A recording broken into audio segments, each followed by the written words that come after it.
Hello everyone, I'm going to talk about I2C DesignWare in Zephyr. So Zephyr RTOS is basically a small-scale real-time operating system in which the kernel and the application are executed in the same address space. This reduces the code size, the OS size, as well as provides a single executable.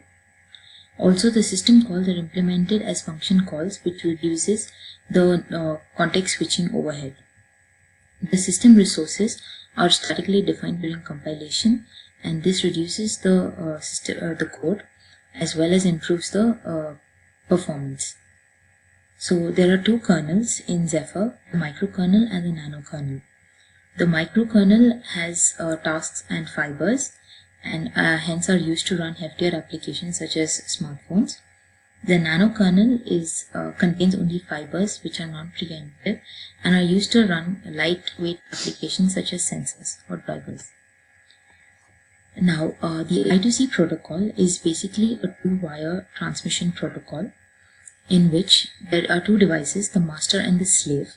So the master sends a start signal to the slave device to start the transmission process, and to terminate the process it sends a stop sequence. So the write operation is as follows. The master first sends a start bit and then the I2C address to which device it wants to write, followed by the read and write bit which is set to 0, and then the data is passed through this after the read and write bit. Now this process can be repeated n number of times until all the data has been transferred to the slave device. Then, to terminate the process, the master sends a stop sequence. The read also happens in the same way. First, a start bit is sent, then the address of the I2C device is sent, followed by the read and read bit, which is set to 1, and then an acknowledgement bit is received, after which the register's address from which the data has to be read is sent.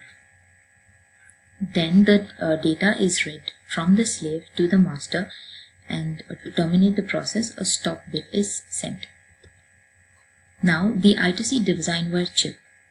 This chip provides a bidirectional serial data transmission. This chip can be accessed through the I2C DW driver in Zephyr.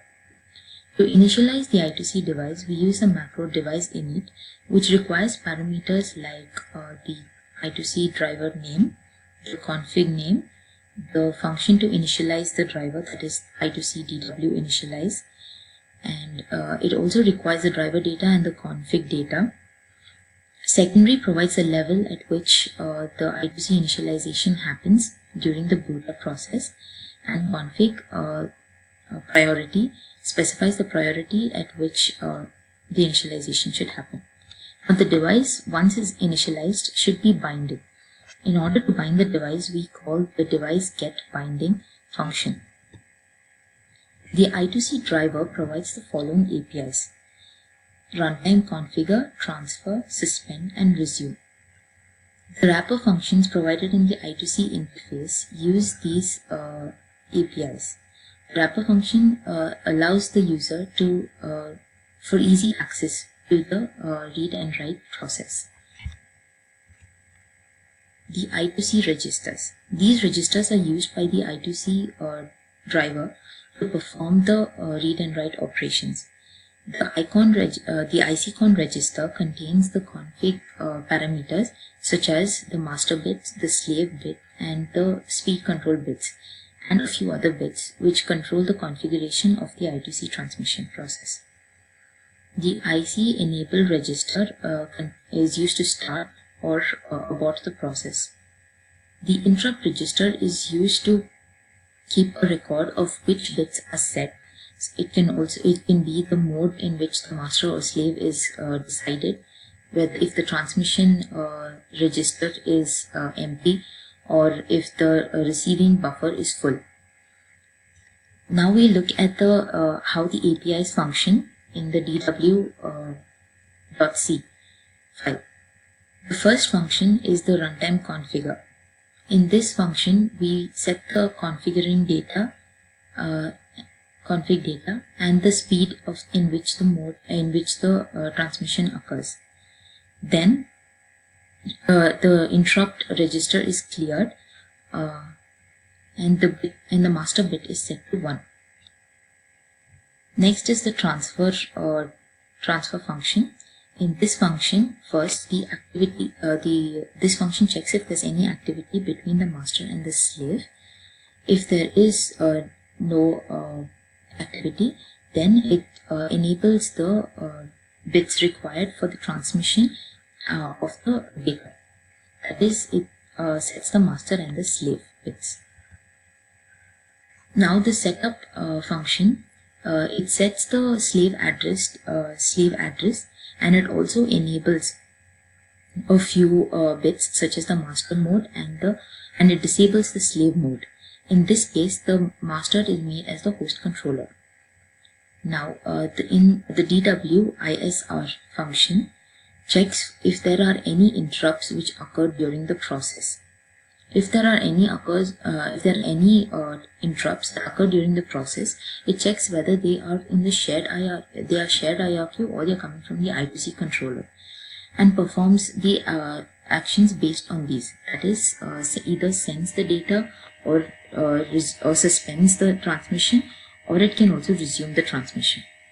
Now, in the transfer complete function, after all the interrupts have been disabled or solved, then it goes to the transfer complete function, where it waits till the data is being transferred from the master to the slave, or vice versa. These two functions, that is data read and data send, are used as functions which are used to check the buffers used in the transmission. That is the transfer buffer and the receiving buffer. It is used to check if there are any more bits which can be asked, or if it can send any more bits to either of the buffers.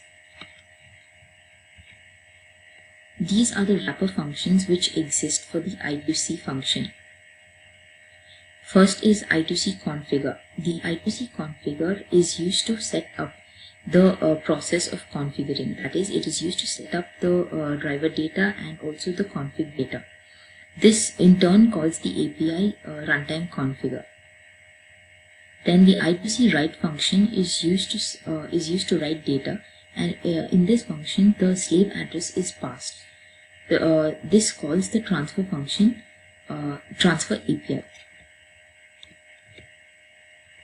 The I2C read is used to read the data from the slave address.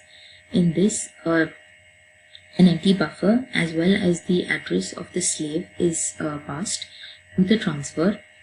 The transfer in turn calls the data read API, data read function, which helps in reading the data from the slave device. The I2C burst read and burst write perform the similar read and write functions, except in this we also send the register from which we want to read in the particular slave device. There are other wrapper functions which are used to perform synchronous transfer of data between the master and the slave. We can also use these wrapper functions easily without any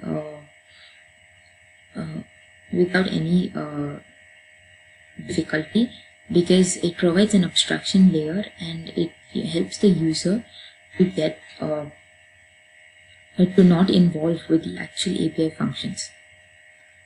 That's it. Thank you.